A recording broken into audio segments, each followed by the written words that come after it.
in I think 2018.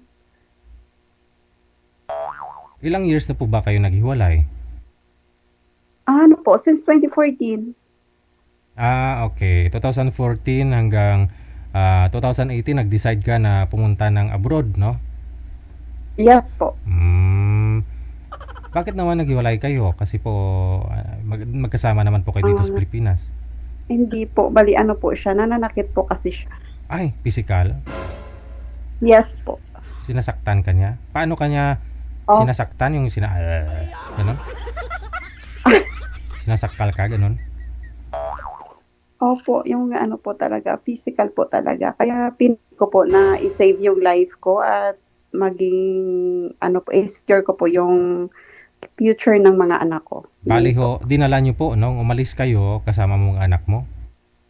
No po, iniwan ko po sa kanya kasi naisip ko po kapag dala ko po yung mga anak ko, hindi po ako makapag-work. So, paano ko po ma-suportahan yung mga anak ko sa Ah, pag-aaral nila o sa mga daily needs po nila? pero sa mga anak po ninyo okay naman, responsableng tatay naman yung mister ninyo? No po. Hindi rin. So, paano po yun? Nung iniwan nyo, siyempre hindi ka makakatulog noon nung una kasi iniisip mo mga anak mo baka ano gagawin sa kanila ng tatay nila. Oh. Yes po, pero tiniis ko po yung lahat. Bali nag-work po ako, umalis po ako ng November 13, Hmm. papunta po ng Manila, ta's nag-work po ako. Then yung pera ko po na sinasahod ko, pinapadala ko po sa panganay ko Hmm. para makapambili po nila ng pagkain o mga kailangan po nila.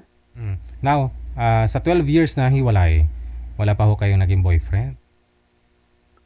Meron din po, Oh, kaso ano siya, hindi nagwo-work.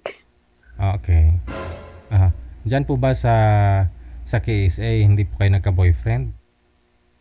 No po. Manliligaw? Wala rin. Wala? Ano po Wala. yung place? Saan po kayong anong province po dito sa Pilipinas? Originally? Ah, Ano po, Cebu. Cebu. Okay. So mga anak niyo po may mga pamilya na po ba ngayon?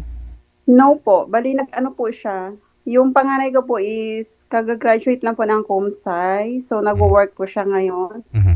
Then yung pangalawa po ay second year college na, mag-third year na po Mhm. ngayong June ng nursing. Okay. Itong bunso. Then yung bunso po is mag-grade 12 ngayong pasukan. Mhm. So kasal po kayo sa tatay nila?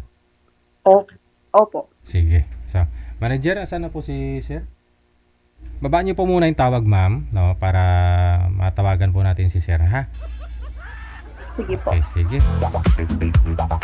Isang dekada na ang OFW Emotion People Radio. Isang dekada na